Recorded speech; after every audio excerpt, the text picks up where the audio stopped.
And now please pray with me. May the words of my mouth and the meditations of all of our hearts be acceptable in your sight, O God, our rock and our Redeemer. Amen.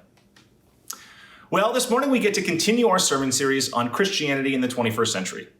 This is a chance to consider deeply what it means to be a Christian today. I know many of you already have thought about these issues, but it never hurts to take things back to the basics and to lay out what we believe. Today, I'd like to address a topic a bit out of ordinary for liberal pulpits. I'd like to talk about sex. Sex is one of those subjects that most of us would rather not talk about in public. It's something we might have strong opinions about, but it's not seen as appropriate to discuss in polite company.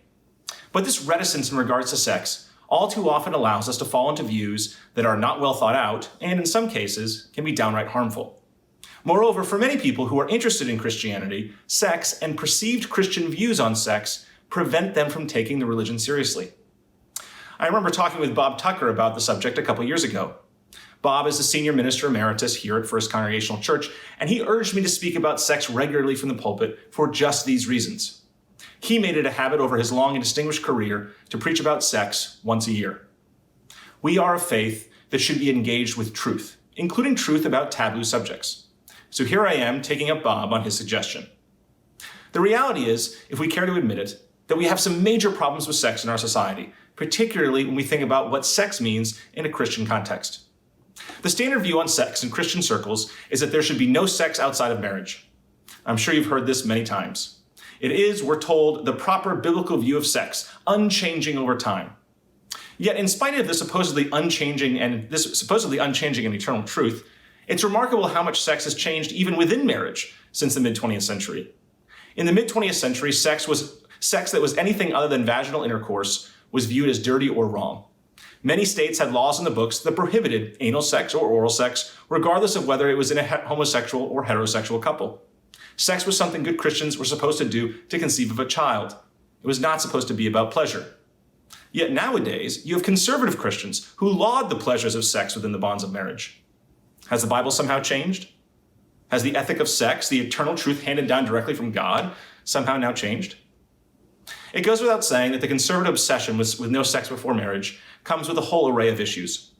It forces Christians in their teenage years and early 20s to be in constant cycles of guilt over their natural desires. Christianity and sexual repression become inextricably linked in their minds. Then it leads to people getting married far earlier than they might otherwise, and perhaps without the foresight that a commitment like marriage demands. It's no surprise that the highest divorce rates in the country are all in the so-called Bible Belt. I had two teammates on the crew team in college who were from conservative Christian families and who got married before graduating college. Both of them were divorced within 4 years, and both independently told me to never get married because their experience was so toxic for them. Is this what it means to be Christian? But even though most liberal Christians do not hold the same prohibitions against premarital sex, the no sex before marriage ethic still holds remarkable power. Sure, you can have sex before marriage, we're told, provided you're in a long-term committed relationship. Have you heard that one before? Okay. So when exactly is it okay to have sex? Not on the first date, surely, but maybe the second, the fourth? Does it matter how old you are? Do you hold teenagers to the same standard that you hold someone in, say, their mid-20s or mid-40s? If it varies, why does it vary? Modern dating has made these assumptions particularly tricky.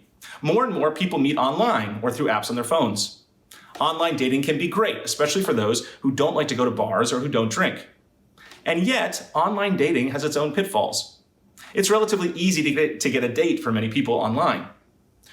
What that means is that you have a plethora of options and dates. So how are you supposed to choose one person?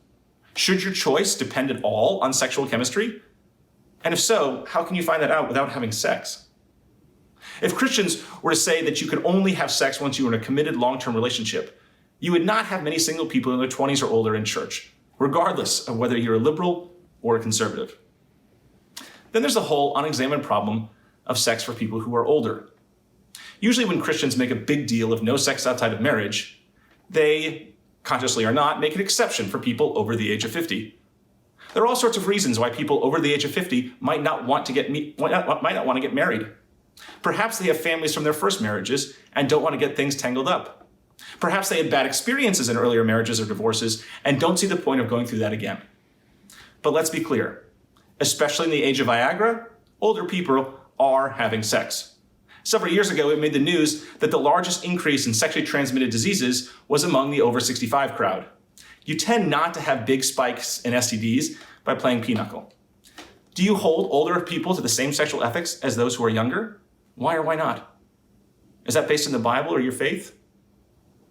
Issues with sex certainly don't end there. There are lots of people who have what you might call untraditional marriages. It is increasingly common for people to have open marriages, where the couple has sex outside of the marriage bonds without any deceit or cheating. It's something they choose. What do we make of that? I remember one of my professors in college, who was a devout Roman Catholic, lived apart from his wife, who was a professor at a university in Canada. Their marriage was one of a deep friendship and particularly intellectual, but it didn't have much in the way of sex.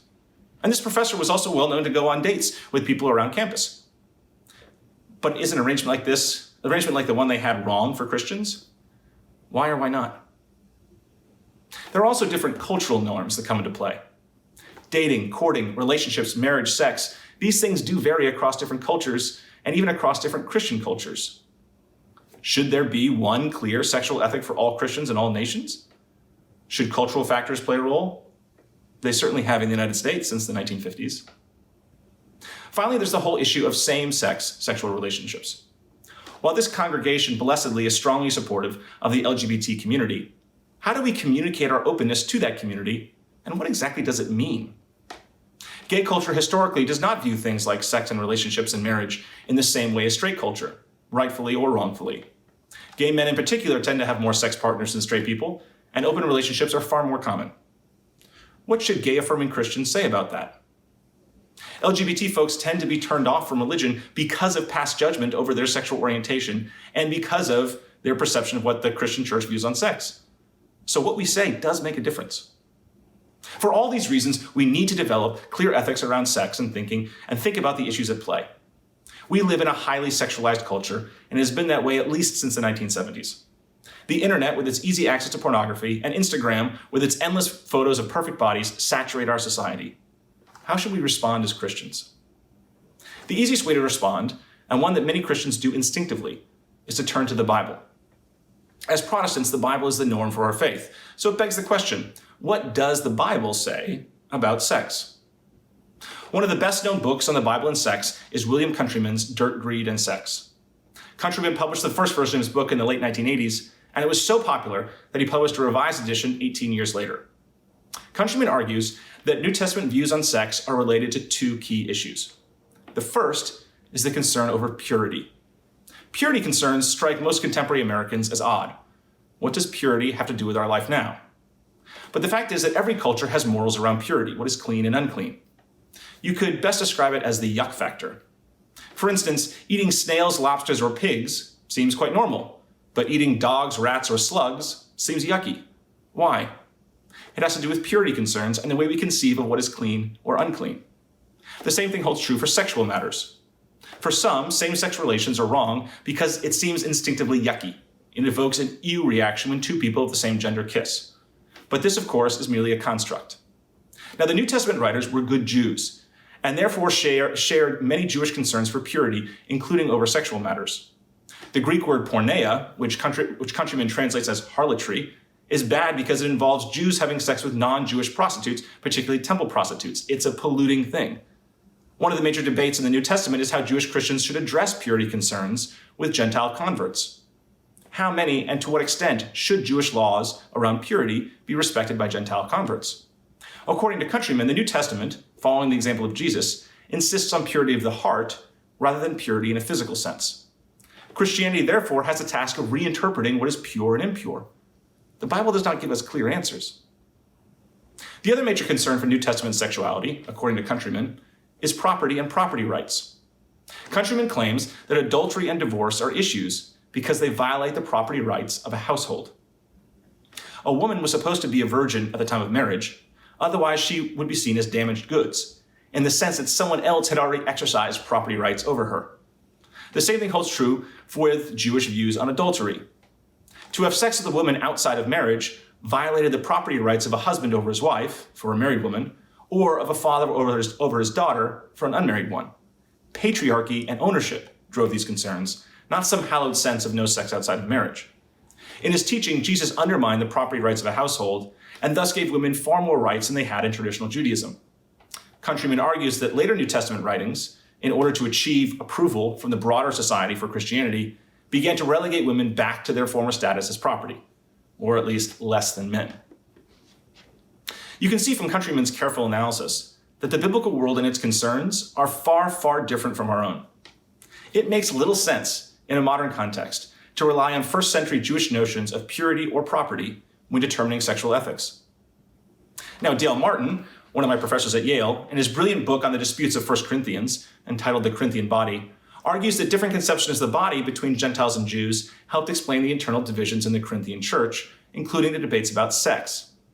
The detailed analysis of the New Testament context leads Martin to show how important purity concerns are for the Apostle Paul. For Paul, lust is a bad thing. Lust leads us to do bad things and, more importantly, pollutes the body. Paul argues that the best thing is to be celibate. Celibacy is the ideal Christian sexual ethic.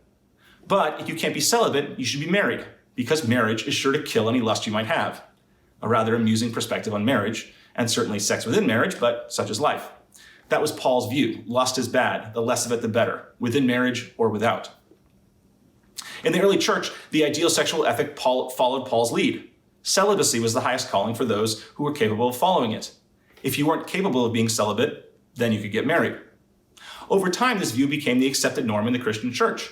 Now, in the late 4th century, a monk near Rome challenged the elevated nature of celibacy as being better than marriage. For Jovinian, marriage was at least as good as celibacy. What do you think the response was? It was a thorough condemnation of Jovinian as a heretic. After that, the primacy and superiority of celibacy remained largely unchallenged until the Protestant Reformation. What I hope the preceding analysis shows is that if we want to find a carefully reasoned sexual ethic based on the historical context of the Bible, we won't have much luck. Society and culture today are far removed from the biblical context when it comes to sexual ethics. What people thought in the 1st century about sex is not determinative for any church today of any stripe. Churches that claim to be thoroughly based on the Bible do not derive their sexual ethics from the 1st century, but through their own interpretation of select texts in light of human experience today. That doesn't mean all is lost, far from it, but it does mean we have to engage in the process of interpretation. A clear ethic of sex does not exist in the Bible. We have to think theologically about sex and sexual ethics to see what makes sense for Christianity in the 21st century. Now, 2 weeks ago, I preached about the nature of sin and the human condition. I argued that, as humans, we are broken. We suffer from sin, that is separation, from others, from ourselves, and from God. What we seek is salvation, a path to wholeness, peace, and healing. I also argued that one persistent source of sin is the dualist tendencies that we have in our thinking. This is particularly relevant in the context of sex. So often we've been taught to hate our bodies and our bodily desires. Our bodies and their desires are somehow evil and need to be repressed and harshly controlled. This type of repression only leads to self-hatred and to behaving in ways that we later regret. Is there a way that we can construct a sexual ethic that is thoroughly Christian while also leading to wholeness and healing? I would say yes, without a doubt. It begins by honoring our bodies. Our bodies are blessed and wonderful. Enjoying a great meal that nourishes our body can be fantastic. In a similar way, sex can be wonderful and a true blessing. Not only can it be fun, but it can deepen your connection with another person. Sex should be celebrated, not denigrated. In Genesis 1, God does not create human beings as solitary creatures. We are created for others and with others. Part of that, at least according to Genesis 1, is sexual union as well. In our reading from Romans 13, we read Paul arguing that love, agape, should be our highest ideal and something that trumps any lists of do's or don'ts that society puts forth. I earnestly hope that you've had incredible sexual experiences. You can experience God's love and presence through sex with another person. That is a good thing and a holy thing. It doesn't have to fit in any predetermined category. Good sex is not just sex that leads to procreation. That's nonsense. God gave us bodies that enjoy sex regardless of whether it's procreative or not. Likewise, good sex does not have to be only within the bonds of marriage. Marriage is a societal construct. It only became part of the Christian liturgy in the Middle Ages. The early Congregationalists saw marriage as a legal compact and not a holy rite. Judges performed marriages in early Massachusetts and Connecticut, not clergy. Especially in our present day, when people get married older for good reasons, and when we have birth control readily available, it makes little sense to say that the only licit sex is between two people in marriage. You can meet someone, have wonderful sex, and for whatever reason, that you decide that you don't want a relationship with that person. That doesn't invalidate that sex, and that certainly doesn't make it dirty. What does make sex dirty? What does make sex bad or sinful? When you hate yourself or your body, and you have sex merely to boost your self-esteem, that can be damaging sex. When sex is meaningless and there's no connection, that can leave us feeling empty or somehow used. When we have no respect for the other person or take advantage of a position of power, then sex is not about wholeness and connection, but about power. Likewise, when sex means lying to your spouse or partner and puts your relationship at risk, it can be a profound source of separation and sin. The question does come down to whether we can see love, agape, in a sexual connection. I do agree with Paul that when that is the case, the various rules that certain people in society create can only cause harm. Love, care, respect, leading to wholeness, is the fulfilling of the law. I cannot shout this loudly enough from the rooftops to those who walk away from Christianity as a result of what they think the faith says about sex. So often Christian sexual ethics are not clearly thought out. People don't address the complexity of our situation today. Sex and our relationship to it are things that change over the course of our lives. Sex is not the same thing to a teenager that it is to someone in his or her 20s, 30s, or beyond. Things that are true for one person are not necessarily true for another. Some people can have quite natural and healthy open relationships, while others most certainly cannot. Some people don't find any fulfillment in sex outside a committed relationship, while others can form lifelong friendships and bonds that result from a one-night stand. When it comes to sex, one size truly does not fit all. The question is about healing, wholeness, connection, and love.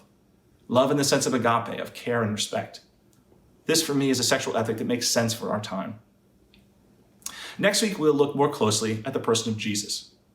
We'll discover a lot of cool things when we look at Jesus, but two things in particular stand out in relation to our subject today. Jesus was someone who was not bound by conventions of his day. He declared clean what others saw as dirty and called out as unjust what others ignored. Jesus also, like Paul, returned to love, agape.